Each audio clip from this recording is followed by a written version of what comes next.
दोस्तों, मेरे प्यारे मित्रों, मेरा नाम है गौरव। आप सभी का मेरे इस चैनल अननोन कोड्स में स्वागत है। चलिए शुरू करते हैं, पर पहले आपसे ये अपील है कि दोस्तों वीडियो को शेयर, लाइक और सब्सक्राइब जरूर करें अगर अभी तक ना करा हो, और हमारे चैनल के दूसरे वीडियोस भी देखिएगा जरूर। इससे मुझे सपोर्ट मिलता है और चैनल को भी सपोर्ट मिलता है। अब शुरू करते हैं आज का टॉपिक। नासा के स्पेसएक्स डेमो 2 मिशन वापसी को तैयार। जाने इससे जुड़ी 10 बड़ी बातें। अंतरिक्ष यात्रा के इतिहास में 30 मई को एक नया अध्याय शुरू हुआ जब नासा के 2 अंतरिक्ष यात्री बॉब बेहनकेन आयु 49 और डग हर्ली आयु 53 अमेरिका की धरती से एलन मस्क की कंपनी स्पेसएक्स के बनाए गए अंतरिक्ष यान ड्रैगन क्रू कैप्सूल से अंतर्राष्ट्रीय स्पेस स्टेशन यानी कि ISS भेजे गए। इससे पहले डेमो 1 मिशन बिना अंतरिक्ष यात्री के किया गया था, और अब डेमो 2 में अंतरिक्ष यात्री के साथ करीब 19 घंटे के सफर के बाद दोनों अंतरिक्ष यात्री 31 मई को ISS पहुंच गए। मिशन की सफलता के बाद कंपनी के मालिक एलन मस्क का उत्साह देखने लायक था। बता दें कि ऐसा पहली बार हुआ जब किसी निजी कंपनी ने नासा के साथ मिलकर अंतरिक्ष यात्रियों को लॉन्च किया है। स्पेसएक्स के अंतरिक्षयान ने नासा के फ्लोरिडा स्थित कैनेडी अंतरिक्ष केंद्र से फॉल्कन 9 रॉकेट के जरिए उड़ान भरी थी। हालांकि अब अंतरिक्ष यात्री बेहनकेन और हर्ली फ्लोरिडा के तट पर वापसी की तैयारी कर रहे हैं। उनके लौटने के साथ ही इंसान को अंतरिक्ष में भेजने के लिए उड़ान के परीक्षण का यह चरण पूरा हो जाएगा। अब जानते हैं कि कहां-कहां उतर सकता है ड्रैगन क्रू कैप्सूल। नासा और स्पेसएक्स डेमो 2 परीक्षण उड़ान के ड्रैगन क्रू को फ्लोरिडा के तट पर उतारने की तैयारी कर रही है। इसके लिए 7 जगहों का चुनाव किया गया है जहां यान उतर सकता है। यह 7 संभावित जगह हैं: Pensacola, Tampa, Tallahassee, Panama City, Cape Canaveral, Daytona और जैक्सनविले के तटीय इलाकों में है।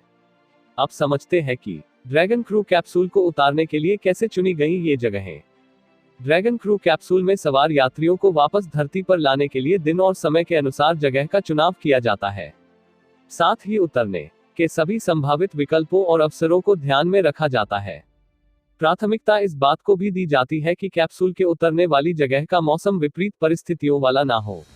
इस बात पर भी जोर दिया जाता है कि कैप्सूल के ISS से अनलॉक होने पर अंतरिक्ष से धरती तक आने के सफर में कम से कम समय लगे और कैप्सूल के धरती के वायुमंडल में प्रवेश करने पर दिन का समय हो। यानी कुल मिलाकर कम से कम समय में दिन के वक्त और अनुकूल मौसम में ड्रैगन कैप्सूल को धरती पर सबसे मुफीद स्थान पर उतारा जाएगा। अब जानते हैं कि अंतरिक्ष यात्रियों को वापस धरती पर लौटने में कितना समय लगेगा। सभी संभावनाओं और अवसरों की पड़ताल करने के बाद अंतरिक्ष में भेजे गए दोनों अंतरिक्ष यात्रियों बॉब बेहनकेन और डग हर्ली को धरती पर वापस लौटने में 6 से 30 घंटे का समय लग सकता है। अब समझते हैं कि अंतरिक्ष यात्रियों की वापसी कैसी होगी। इसमें क्या चुनौतियां हैं। ISS से क्रू ड्रैगन के एंडॉक यानी कि क्रू ड्रैगन का अंतर्राष्ट्रीय स्पेस स्टेशन ISS से अलग होने की प्रक्रिया होने के साथ ही वापसी की प्रक्रिया शुरू हो जाएगी। एंडॉक के समय ड्रैगन कैप्सूल का वजन करीब 27,600 पाउंड होगा। इस दौरान नासा की ओर से पूरी प्रक्रिया को लाइव कवरेज होगी। ISS से ड्रैगन कैप्सूल के अलग होते ही सबसे पहले 2 छोटे इंजन तुरंत शुरू हो जाएंगे। इसके बाद ड्रैगन कैप्सूल अपने दम पर वापसी की पूरी प्रक्रिया को अंजाम देगा। यह वापसी के लिए 4 बार इंजन को चलाकर खुद को ISS से दूर कर लेगा। इसके कुछ समय बाद यह खुद को वापसी के लिए तय कक्षा में ले जाएगा।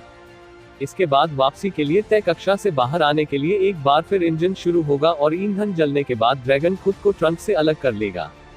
यह ट्रंक धरती के वायुमंडल में आते ही जलकर राख हो जाएगा। इसके बाद एक बार फिर स्पेसक्राफ्ट खुद को तय कक्षा से वापसी के पथ पर ले जाएगा ताकि सुनिश्चित की गई जगह पर लैंड कर सके। उपरोक्त प्रक्रिया पूरी होने के बाद ड्रैगन कैप्सूल का वजन करीब 21,200 पाउंड रह जाएगा। अब समझते हैं घर वापसी का विज्ञान।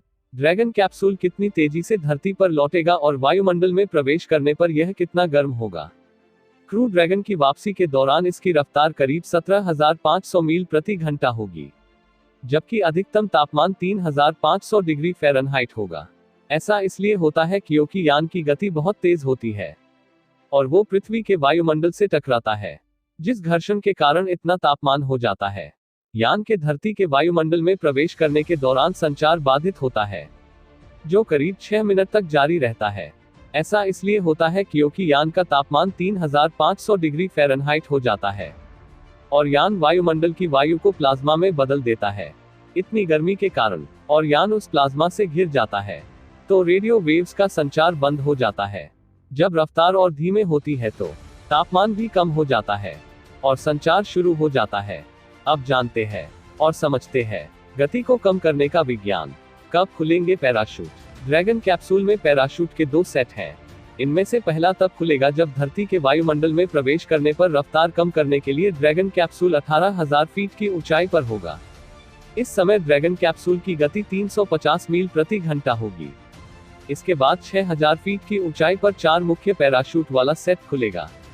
इस दौरान ड्रैगन कैप्सूल की गति 119 मील प्रति घंटा होगी। लैंडिंग तो होगी पानी में। तो अब जानते हैं कि ड्रैगन कैप्सूल को पानी से बाहर कौन निकालेगा। चुनी गई 7 जगहों में से किसी एक पर उतरने के बाद ड्रैगन कैप्सूल को स्पेसएक्स के कर्मचारी पानी से बाहर निकालेंगे। इस काम के लिए मौके पर 2 जहाज होंगे। इनमें से एक खोजकर्ता होगा और दूसरा नेविगेटर। यह फ्लोरिडा के तटीय इलाके में इस काम को अंजाम देंगे। या फिर ऐसा जहाज होगा जिस पर स्पेसएक्स और नासा के इंजीनियर समेत 40 से अधिक कर्मचारी होंगे। इनमें अंतरिक्ष यान से जुड़े इंजीनियर, प्रशिक्षित गोताखोर, चिकित्सक, जहाज के चालक दल, नासा के कार्गो विशेषज्ञों और अन्य लोग शामिल होंगे। अब आ तो गए पर कैप्सूल से कितनी देर बाद बाहर आएंगे अंतरिक्ष यात्री?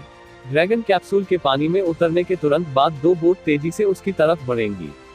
इनमें से एक बोट जांच करेगी कि कहीं ड्रैगन कैप्सूल में कोई टूट फूट तो नहीं हुई या अन्य कोई समस्या तो नहीं है। सब कुछ सामान्य रहने पर जहाज के जरिए ड्रैगन कैप्सूल को पानी से बाहर निकाला जाएगा। जबकि दूसरी बोट यान से बाहर आए पैराशूट को खोजेगी और पानी से बाहर निकालेगी।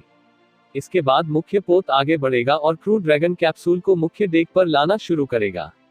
एक बार जब कैप्सूल रिकवरी पोत पर आ जाएगा तो इसे खोलने के लिए एक स्थिर स्थान पर रखकर खोला जाएगा। इस दौरान दोनों अंतरिक्ष यात्रियों को चिकित्सा मदद देने के लिए चिकित्सा पेशेवर भी वहां मौजूद रहेंगे। इस प्रक्रिया को पूरा होने में तकरीबन 45 से 60 मिनट का समय लगेगा। हालांकि यह समय कैप्सूल और समुद्र की स्थिति पर निर्भर करेगा। और आखिर में ड्रैगन कैप्सूल से बाहर आने के बाद कहां जाएंगे दोनों अंतरिक्ष यात्री? ड्रैगन कैप्सूल से बाहर आने के तुरंत बाद दोनों अंतरिक्ष यात्रियों को जहाज पर बने चिकित्सा कक्ष में ले जाया जाएगा। यह प्रक्रिया ठीक वैसी ही है जैसी कि कजाकिस्तान में सोयूज के चालक दल के लौटने पर अपनाई गई थी। शुरुआती चिकित्सकीय जांच के बाद दोनों अंतरिक्ष यात्रियों को या तो जहाज से अथवा हेलीकॉप्टर से तट के किनारे पर ले जाया जाएगा। इसमें 10 से 80 मिनट का समय लग सकता है, जो कि कैप्सूल की पानी में हुई लैंडिंग वाली जगह से दूरी पर निर्भर है। यह दूरी 22 नॉटिकल मील से लेकर 175 नॉटिकल मील तक हो सकती है। किनारे पर लौटते ही दोनों अंतरिक्ष यात्रियों को नासा के हवाई जहाज के जरिए ह्यूस्टन के एलिंगटन हवाई अड्डे पर ले जाया जाएगा। बता दें कि यहीं से नासा अपने हवाई जहाजों को संचालित करती है। तो दोस्तों, हमारे चैनल अननोन कोड्स में दी गई ये जानकारी आपको कैसी लगी, हमें कमेंट कर बताएं। चैनल को लाइक, शेयर और सब्सक्राइब करें। और हाँ, घंटी वाले आइकॉन को भी दबाएं। और चलते चलते खुश रहें, मस्त रहें, आबाद रहें, स्वस्थ रहें। धन्यवाद मित्रों।